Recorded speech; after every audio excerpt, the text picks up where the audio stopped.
Thank you so much. Good morning. Yes. Welcome. Thank you for joining us. Thank you for singing with us. Thank you for being with us.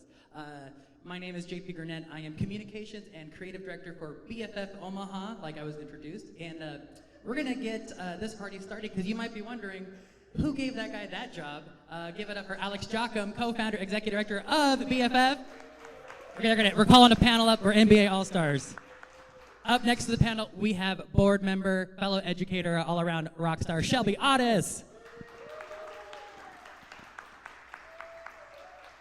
We have a very active board here with BFF. Our next active board member, brains behind Pet Fest, Annie Butler, and Parlor 1887 here in Benson. Our next is a founder of Sweatshop, great artist, another educator because we are regular working people. Give it up for Dan Kavanaugh. Our next is a truth teller, a facilitator, my personal yogi, just caretaker for Pet Shop and Benson in general. Give it up for Stephanie Monge.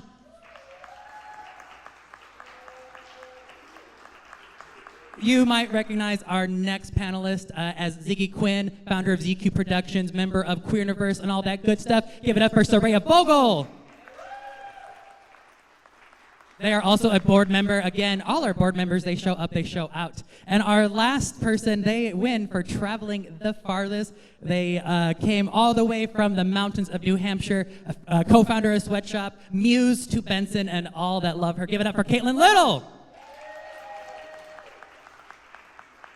Okay, so I'm going to stay here, and you all get to use these mics. So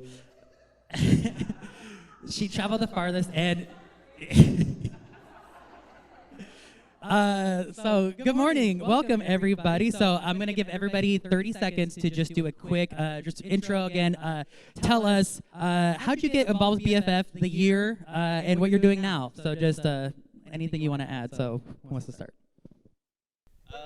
Let's see. I started with Benson First Friday, July of 2012. I was out of town that very first one in June. Alex and Jamie and Ben found Pet Shop, and then there was the open space next door that we started as Sweatshop, and it's been a wild ride ever since. I've taught in the public sector for the past 12 years, and I'm looking forward to seeing us continue to grow. I'm Annie Butler. I've been with BFF since we started in June of 2012. I've been a board member in some capacity since we started, or since we got our nonprofit status. I thought that Benson would be a good location for a First Friday event, but I was never going to take the initiative to do it. And then found it on Facebook and met Jamie and Alex through it, and they were doing it. I was like, all right, I'm on board, but I'm not going to start it. I'll just kind of be involved. So. Alex Jocham. I'm one of the co-founders, so I've been involved since April 2012, and still riding this train today as the executive director. I'm Shelby Otis. I was involved from the beginning, I think, first as a volunteer, and then I was a president after Jamie. I can't remember the years. I've had a lot of roles. Now I sit on the executive board as the education chair. I also work at Joslin Art Museum as the studio programs coordinator and taught in the public sector as well. I'll give my little spiel again. Again, also another educator in the community, and realized that all my friends were hanging out in Benson, and then I became friends with all the people that were doing the cool things in Benson, and I was able to start Queer Night with some more friends at the Sydney, and then it's really all about just making friends, right? That's our theme here. So I'm Stephanie Monge, and I started being involved with BFF in 2013 when I moved back to Omaha, and that year we launched a community yoga class in Sweatshop, which was very hot, very sweaty, very dirty, very come as you are, with the idea that coming together in community in that space where there's all that creative energy, just something magical would happen. So we did that for 5 years. It was very magical. Now I'm a startup advisor, I'm a public speaker, and I lead retreats for teams and for women entrepreneurs. So excited to be here and just continue to see BFF evolve, because this has just been incredible. Right. Oh, okay, good. This one's not going to ring. Hi, I'm Soraya, or Ziggy. I started when I moved to the Benson area in 2013, just kind of as a goer to all the First Friday events. We're a victim of First Friday events. But I started performing with Quinterverse Burlesque in 2018 and got to debut on the Queer Night stage at the Sydney during a First Friday event. And they wrote me in right after that as a volunteer. About 8 months later, became an admin, and about a year later, a paid staff member, and now I am your inclusionary chair for the board. Love it. Hashtag pay artists. I'm Caitlin Little. I've been part of BFF since the beginning. I'm one of the co-founders of Sweatshop, like Dan, and I was in the first ever show at Pet Shop, which is Everyone's Suspect. I did a performance with Kim Darling and Sarah Rowe, so I'm really excited to be here. Yay, such history, says herstory. We love it. So 10 years, we've been here for 10 years. And so we're gonna talk about what was Benson before BFF. And I know Shelby has some thoughts that she would like to share because our theme is wilderness, and we have definitely navigated that these past 10 years. I wrote a little something. So I grew up in Benson. When I was growing up in high school, it wasn't really a neighborhood I was too proud of. So these are my reflections. At first, there was untamed wilderness. The best place in Benson was the bakery. Other than that, Benson was mostly thrift stores and biker bars. There was a couple of really strange places too, like a rundown gym / exercise equipment store, and a tattoo / daycare, which still exists.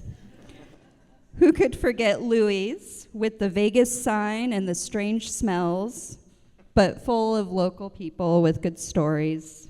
It was an urban wilderness, a forgotten place. Once a hub boasting its own theme park and roller coaster, Benson had fallen into decline. Then some young folks saw an opportunity, a music venue, a hip bar, and a couple artists with big vision. They started to do some work. They weren't planning on transforming Benson into what it is now when they started. They just wanted to make it a little better. And then it caught on. More people helped, bringing their diverse talents to the table. So it all grew with the passion and commitment of the community. Those first pilgrims to Benson, confronted with an urban wilderness, had a vision, and they initiated a process of cultivation and growth, the fruits of which continue to nourish the community today and well past their lifetimes. Benson will never not be cool because of them. Yes, thank you. Awesome, yay. So yeah, that's kind of painted the scene before. And so now, before BFF, there was Pet Shop, Sweatshop, this location right next door. So if you were to walk down 62nd Street, you would come across the BFF headquarters. And yeah, would anyone like to talk about the origin story? What was it like in the early days? I'll talk a little bit. Well, we had planned to do a First Friday art walk here with me and JD Hardy, and we did a couple research trips, went to KC, went to Lincoln. Lincoln has a great First Friday. And at that time, Benson was a wilderness. There was a lot of vacant spaces, a lot of vacant storefronts. And so what we decided to do was turn those vacant spaces into pop-up art events or window displays. There were performances out of some of these empty places. And two of those places became what ended up being our two galleries, artist studios, and still very much our headquarters. Which was Pet Shop and Sweatshop, and now it's all Pet Shop today. But yeah, it just kind of caught on. A group of artists, we paid out of pocket for it. We worked hard every month to throw creative events, showcase other artists, and also do some really creative fundraising that I'm sure we'll touch on at some point. But anyone else wanna? In the beginning, it was an abandoned pet shop. And when we were tearing apart the space, and we would essentially do a First Friday event, have some creative fundraising where we would be able to keep the lights on and hopefully be able to fund the next project that we were trying to take care of. As we started tearing out walls and rebuilding, we found countless rat skeletons. We found a few boa constrictor skeletons in the walls. It was really, really wild. Yeah, it was something else. Yeah, the early days were super gross. The building, we completely transformed. It was really the crustiest place that you could go.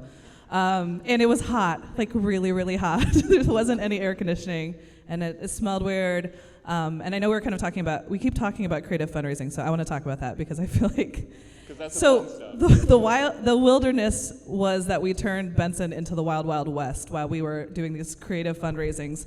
So it all started out with something as simple as $1 to name the gallery, which came up with a lot of ridiculous names as well as mundane names. And then we started transitioning into even more outrageous fundraising. So we turned the back of the kind of performance space right now in Pet Shop into a bottle breaking gallery where you could pay $1 and get 2 pieces of breakable things to break. We did mud wrestling, which accidentally got printed in the reader as live nude wrestling. So we leaned into that and made a cardboard sign.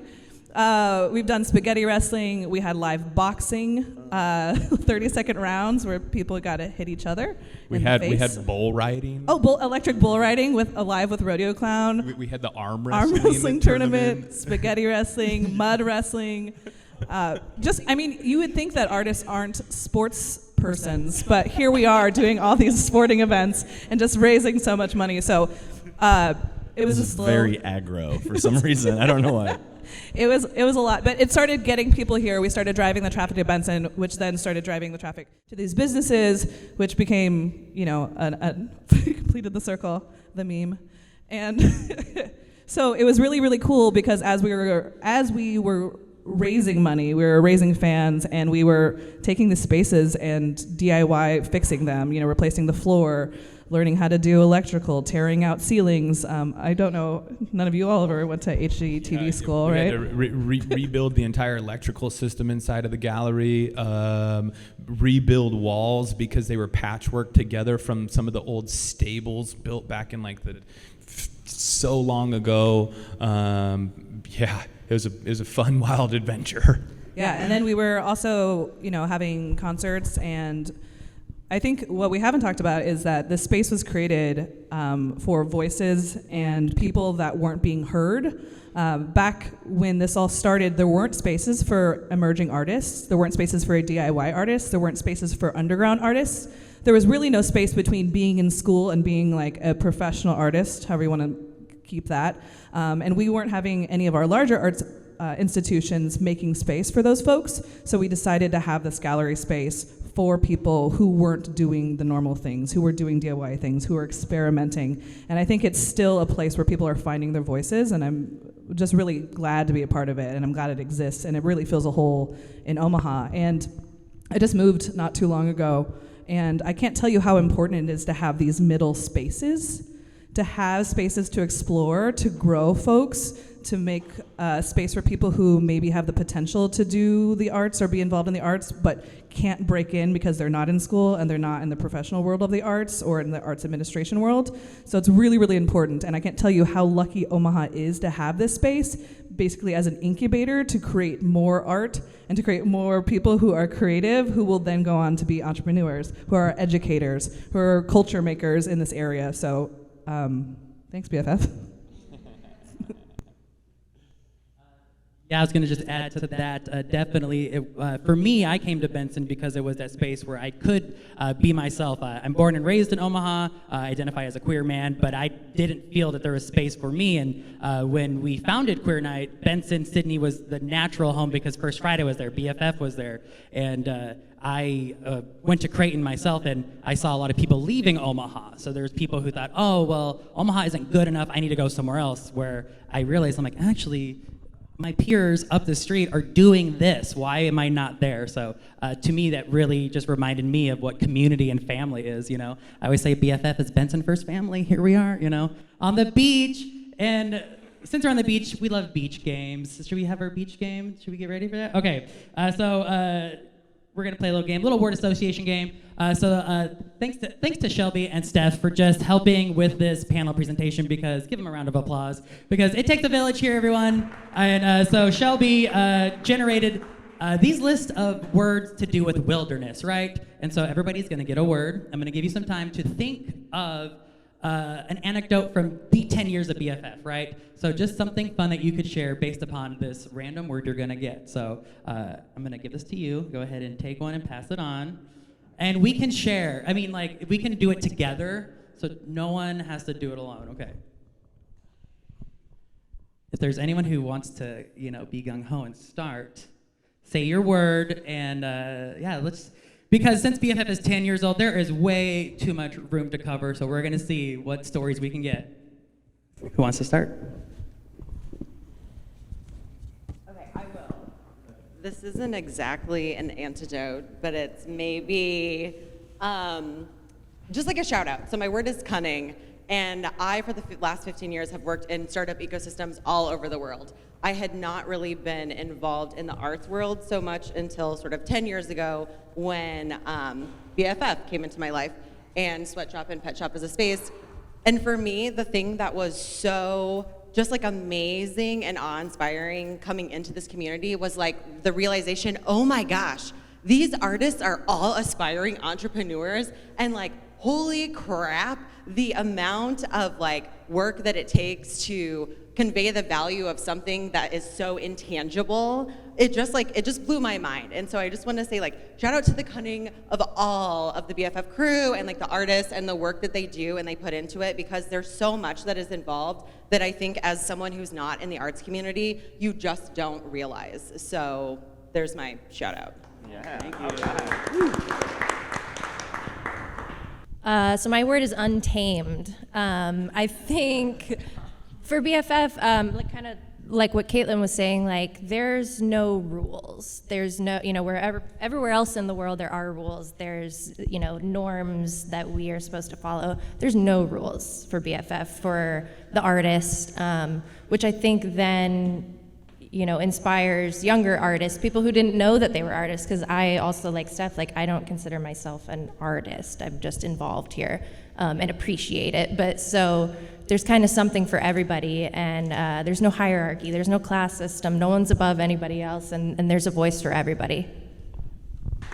Well, I was on the end of the chain over here, so I have 4 cards. And I'm going to string them all together. So the 4 words pulled together is cultivating unknown natural abundance. And so one of the things that occurred is that, like, at the very beginning, we really had very little idea of what it was that we were, like, how to accomplish this goal, right? And it was, so there was this like nonstop effort of just always chipping away at the next thing to cultivate that natural abundance within the arts. And so even though we didn't know how to get to this ultimate goal, we knew that we always had this something that we would focus on to take care of to get us to the next step. And that was the thing that has gotten us here. Yeah. You did win. Mine kind of piggybacks on Dan's. So my words are rugged and organic. And that's the thing that I appreciate the most about BFF is anyone can come to the table.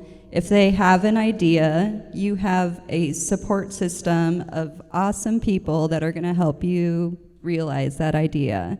So it's a very organic way of building community.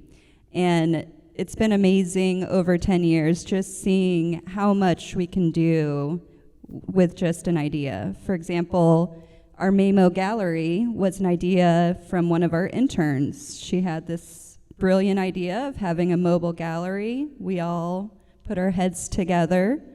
Our Mamo was donated, and it is what it is today.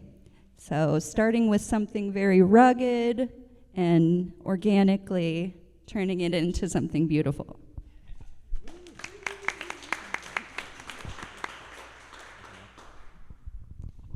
Okay, my word is survival, which is very near and dear to me. And I think it's fitting for, 10 years of a DIY organization, that, started out in the beginning, we were paying out of pocket, we were hustling, we were going around door to door, basically asking the community to get involved or what their level of involvement and interest was. And just said it was, every month was a different, like what's next? How are we surviving this next month? And then it continues today. And I think we could touch on this later, but also, in the nonprofit world, it's all about survival. And, it's really a wild landscape to have to, and no one teaches you how to survive in this nonprofit world, especially a group of artists that don't have training or someone an advisor telling us how to do it. So it really took a lot of trial and error, a lot of help from the community, a lot of meeting the right people, and a lot of, and especially when you're seeking funds, grant writing, it's, 75% of the grants that we attempted to get, we did not get, so it's really like a, surviving based on what you can do, and it's kind of correlates with foraging in the wild, and I feel like you're always hunting for that next meal to survive. So starving artists. This isn't my topic, but I want to speak to survival as well, especially coming out of, continuing into the pandemic. During the height of the pandemic, I think BFF really showed their cunning and just creativity and inventiveness by being able to survive the pandemic. Other organizations were shutting down, they weren't able to pay people, and BFF, we really pivoted. We created public art spaces, we created virtual art spaces, we created a ton of virtual programming. We started a whole new branch of programming during the pandemic, which I think speaks to the hustle, which speaks to the survival. We knew that during that time, people needed art. We couldn't stop just because the world was shutting down. We have this instinct to create because that's what brings people together. Like, that's what gives you hope for the future. And I think that is I think that during COVID has been a really great example of the hustle to continue to get money, to continue to create these things, to continue to create jobs, pay artists, and do things that really bring this community together and bring a lot of hope to Omaha. And I think just to that, because it's essential, I think for many of us, doing art, creating art, being in community really gave us purpose in these past couple years. And so I know that I'm very blessed and humbled to be here among all my wonderful friends. So yeah, speak on that for sure. Anyone, let's continue with our word game. Well, I have wild, which is a perfect word for me and BFF because we are chemistry of a car crash. Very much controlled chaos, and I enjoy that. Been on my own since I was 14 and have traveled all over the United States trying to find community and space and realized that I just needed to come home and find my people. And so finding BFF and realizing that, yeah, they're all older than me and more established, but they don't know what the hell is going on. I don't know what's going on. It's really nice to know that everybody's confused and scared. And so being able to debut as a solo performer on stage and then come and be a part of this and create the community that I wanted when I was younger and be able to create those queer and POC spaces and have us be seen, not just known about, but seen, is really wild for me. So yeah, it's nice to be a part of BFF and have that.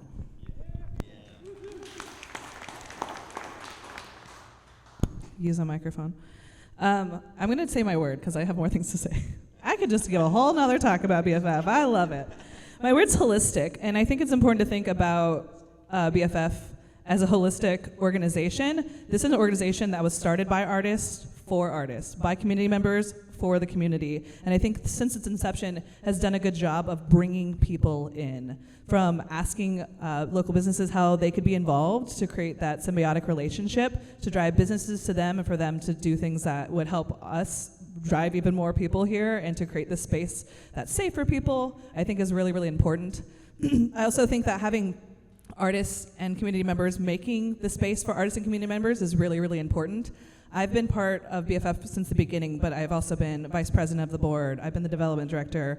I was just art ding dong. I've done all of the things, and it's really helped me to learn the ins and outs of BFF and being part of an organization. And I think a lot of the people involved have had many roles because they're very talented, and it makes sense to have people doing lots of things and to not have it sequestered like, oh, this is my job, I only know how to do this thing. So we're really lucky to have, like Steph was saying, like entrepreneurs at every level, and these creative just tour de forces that can go with the flow. So I think it's really important to know that like everyone is in it together, like the businesses, the community members. Even over the last couple of years, we've done a lot of work with at the municipal level, like in the city, but also at a state level because of our creative district designations coming soon. So I think sometimes when people think about the arts, they think of it as a luxury item. It's an add-on,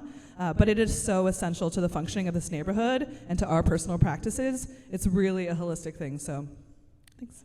And I would say just living a holistic life and a fulfilled life. It's like that takes art and creativity. Like if that is lacking, like I say you are not living a fulfilled life. Sorry, but. Yes.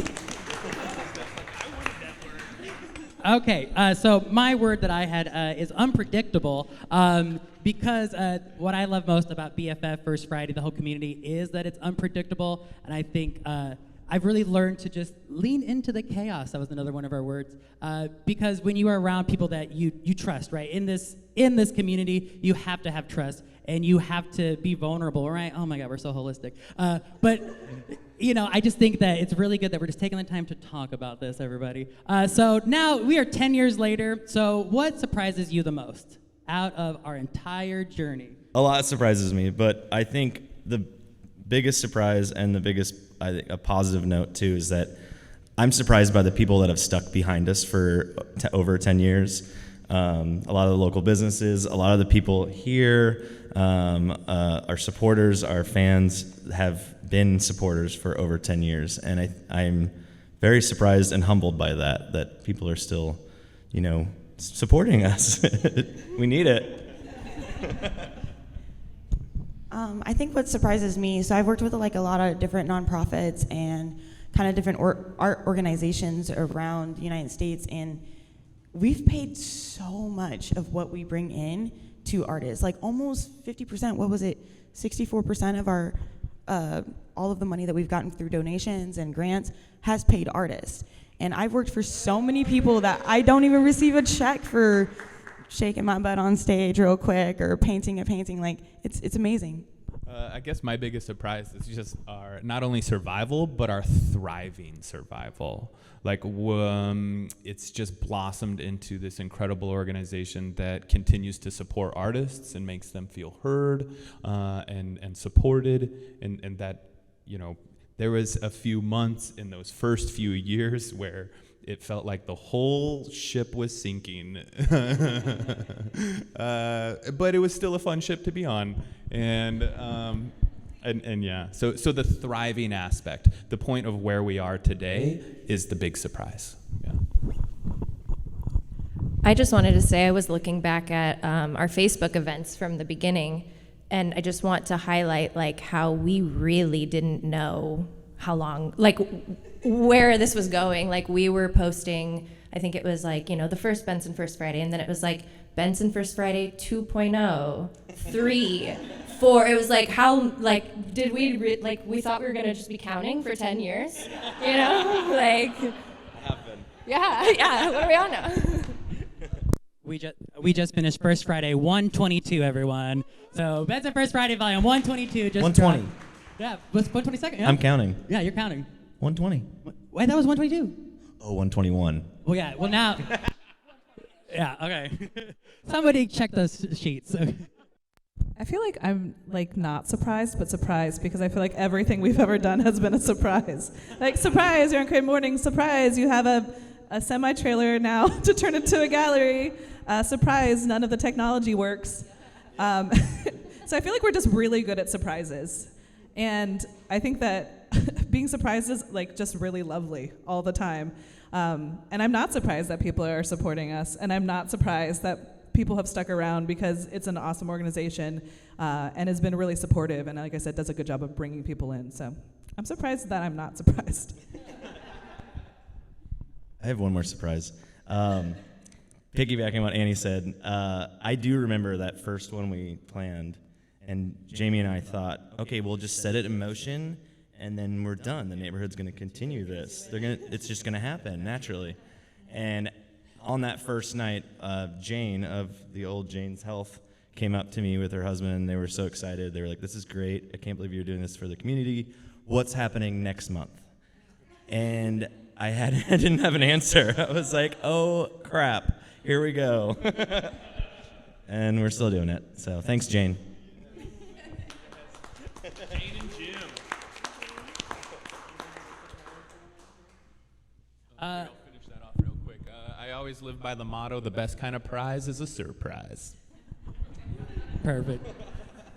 So with BFF, we just finished our June 1st Friday Pride. It was a great event. We had just a lot of great support for the LGBTQ community out here. And so this question is, with BFF, what are you most proud of? What is you proud of your legacy these past 10 years? So what are we most proud of? I'm proud of everybody that has, everyone up here, but everyone that's been involved as an artist or a volunteer or helped this ship sail for 10 years. I've seen a lot of people come in as just like a performing artist or a visual artist, and now they're on the board, so I'm really proud of seeing people's professional development within their own realms. Kind of piggybacking on that, I'm proud of the artists that we've helped support and seeing where that's led them in their careers, like outside of us in the organization. A lot of those early artists are doing really well now, and that's why I'm in it. I guess to come off of that, as one of the artists that has things outside of it now, is I wouldn't have been able to start ZQ Productions and self-produce and produce my own shows and co-produce with other burlesque and drag artists and really make Omaha a capital of Midwest burlesque and drag if it wasn't for BFF, if it wasn't for the fact that I got on queer night stages and helped co-produce and a lot of the drag performances since I've started. And yeah, now I have ZQ Productions. I can keep moving that through BFF, network through BFF, and still continue to build. So that's really cool. I'm really proud of the unbridled, rugged creativity that continues through the organization. I liked the word game, wink, wink, catch up. Yeah, but yeah, just through that, it's really, like I said, unbridled. It allows people freedom and space to feel comfortable to be able to express in, and I'm really proud of that. So something I wanted to share. So in the beginning, when we talk about the galleries and everything was self-funded, I was a managing partner of Pet Shop, and that meant I paid.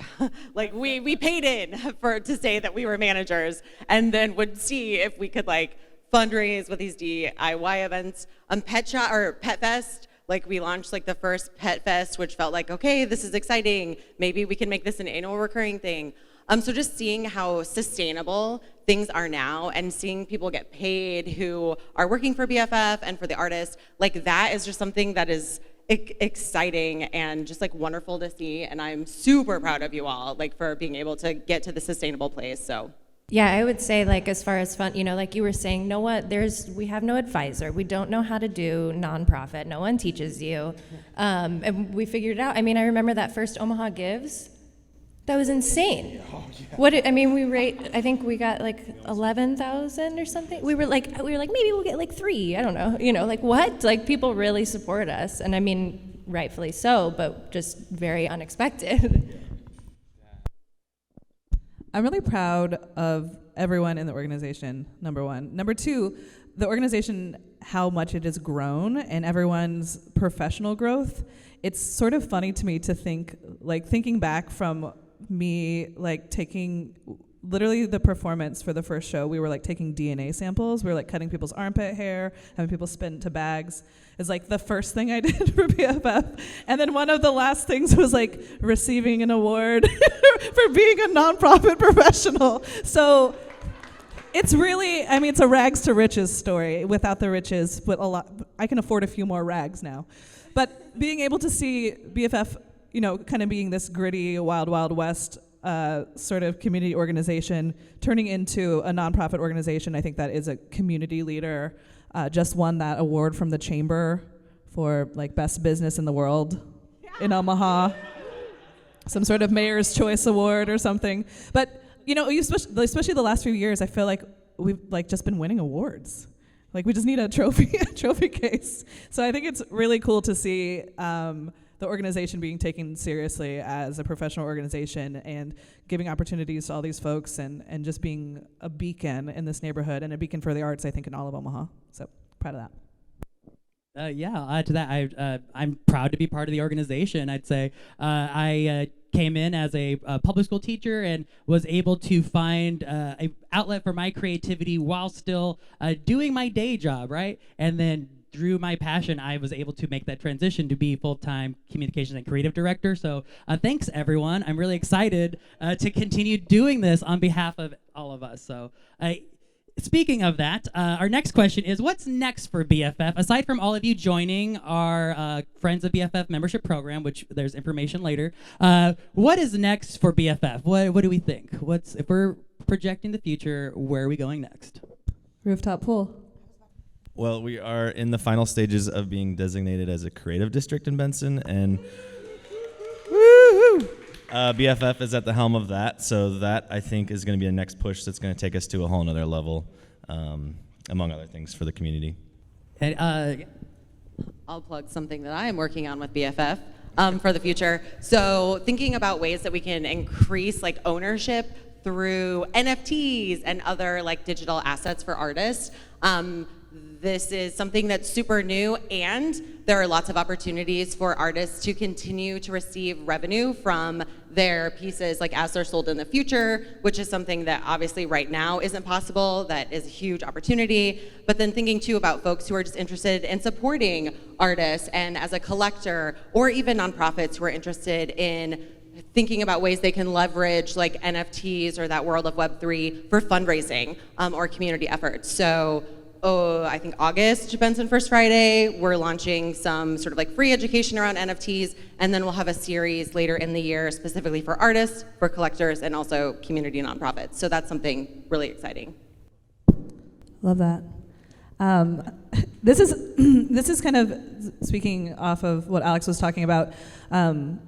If you didn't know, being a creative district, we didn't have creative districts in Nebraska. We were one of the last 2 states in the U.S. to be able to have official ones. And what that means is a lot of funding is going to be able to come in through Benson to create more opportunities for artists and to beautify our neighborhood and to really find a voice. So I think that's really, really important to talk about, because I think people just don't understand like how big of an opportunity that is. It's going to be so cool for everyone. And then I think we've kind of always, like, sort of jokingly, but not jokingly, talked about this. Kind of talks about so when the Nebraska Arts Council was kind of making a plan for creating these districts, they looked to us as an example of an organic creative district that has popped up. And I know, Alex, we've talked about the idea of creating BFF as a template to go into other places and to do creative placemaking in other places. So, BFF Jamaica, BFF wherever it's warm and there's a beach, wherever we can get the capital funding to have that rooftop pool. But making, we're to the point now where we're a sustainable organization, and I think looking to the future, I know that's something we had talked about. I don't know if that's still something that is like looking to the future, like having BFF in other places and being a beacon for creative placemaking in other spaces. I think, yeah? Yes, it is. Okay, cool. I will corroborate. I'll also say what's next for BFF, definitely our new spaces. We have Trudy's, our artist studio, that we were just able to open on 61st or 60th 60th. It is right behind Super Groovies, one of our friends at BFF business members.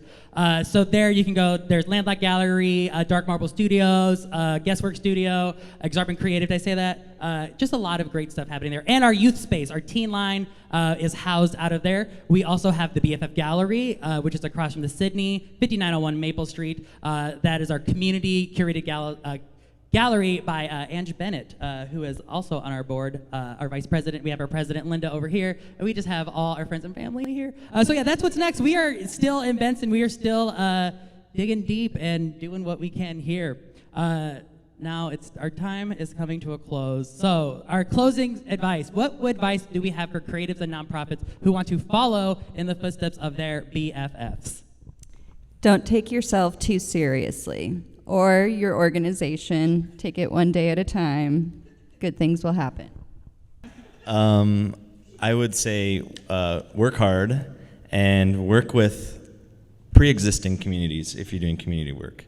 Go in and, what does the community that you're in want, and work within that realm instead of forcing something.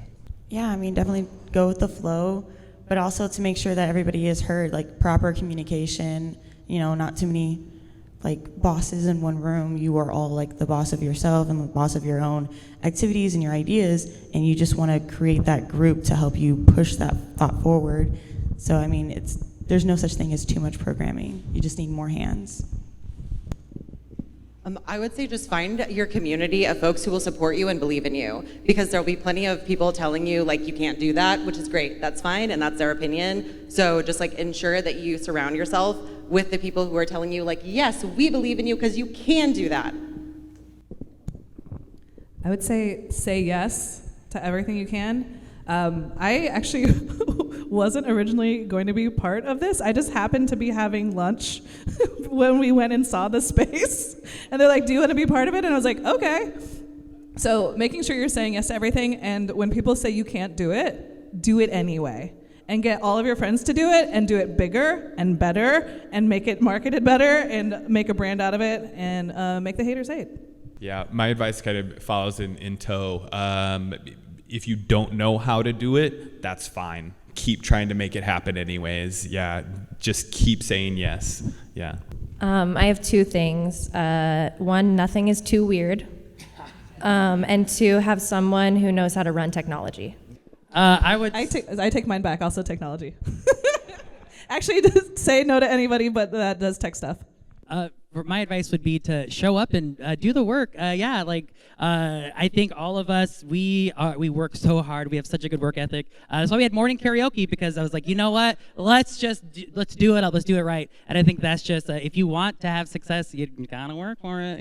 But also you got to be surrounded by good people who will support you along the way. It's not easy, so find your community. Is there anything else we'd like to add? Because we are coming to a close here. Yes. I do. I just want to say, of all things, if you like Creative Mornings, if you like BFF, show up and support these organizations. And that's not just money, but money is great. Cash is king, or queen, or royalty. But also just your presence, talking about things, sharing things, coming to events, donating your time is really, really important. So if you can't go to www.bffomaha.com/donate, you can go to an event. You can share it with your friends. You can forward that email blast. It's really, really important to keep talking about it. If you want it to stay, you have to show up and do the work too. We can only meet you so far. So donate your time, donate your money, donate your heart, and share the message. Yes, absolutely. So just to inform you of our next upcoming events. So if you like what you see here, please join us July 1st for First Friday here in the heart of downtown Benson. We'll also be at Maha Music Festival July 29th and 30th with Maymo Gallery. Our exhibit this year is TGI BFF. We're going back to the 90s. So we'll have performances, featuring just all fun stuff. We will also have our New American Arts Festival August 8th, first Friday, and that is our arts festival for migrant and immigrant refugee artists. So if you know of any new artists, new American artists, please send them our way. And then Pet Fest August 13th, our DIY music festival. It's going to be a good time, so please come out and support. You can find us on the internet at BFF Omaha or online at bffomaha.org. And if you want to become a friend of BFF, that's bffomaha.org/friend, where you can sign up and your financial contribution will go to helping us pay artists and helping us build community through arts engagement. And with that being said, I want to say thank you for joining us this Omaha Creative Morning. I'm your host, JP, and good night.